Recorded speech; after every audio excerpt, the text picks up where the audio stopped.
ప్రజాపాలనలో తొలి అడుగు నేడు కలెక్టర్లతో ముఖ్యమంత్రి రేవంత్ రెడ్డి సదస్సు క్షేత్రస్థాయిలోని సమస్యలు తెలుసుకునేందుకు ప్రాధాన్యం ధరణి సహా దిద్దుబాటు చర్యలపై లోతైన చర్చకు అవకాశం 100 రోజుల్లో 6 గ్యారంటీల అమలుపై దిశానిర్దేశం రేషన్ కార్డ్స్ రెవెన్యూ 5859 జీవోలు ఎల్ఆర్ఎస్ పైన గ్రామాల్లోనూ ప్రజావాణి ప్రజా సదస్సులుగా పేరు 28 నుంచి జనవరి 6 వరకు మొత్తం 8 రోజులు సభలు వచ్చిన దరఖాస్తులకు ప్రత్యేక నంబరు కంప్యూటరైజ్ కలెక్టర్లు చెప్పింది విందామనే యోచనలో సర్కారు ఉంది అయితే ఈ 5859 జీవోను అడ్డం పెట్టుకొని పల్లా రాజేశ్వర్ రెడ్డి ఇక్కడ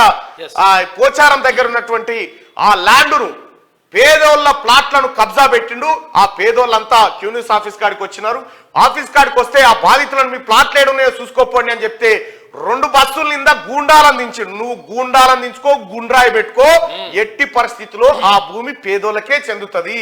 ఇది కాంగ్రెస్ పార్టీ గతం నుంచి పోరాటం చేస్తుంది నీవు అక్రమంగా కొల్లగొడతామంటే ఊరుకోము కేసీఆర్ ఇంకా అధికారంలో ఉన్నాడన్న భ్రమలో ఉన్నవేమో చెరువులు కబ్జా పెట్టి రోడ్లు కబ్జా పెట్టి నీ ఏం తమాషా పల్లా రాజేశ్వర రెడ్డి ఖచ్చితంగా అక్కడ పేదవాళ్ళ ప్లాట్లను ఇప్పించి తీర్థం పేదోళ్ళ కళ్ళల్లో వెలుగులు చూపిస్తాం ఈ కొర్రంలా ఈ వెంకటాపురం దగ్గర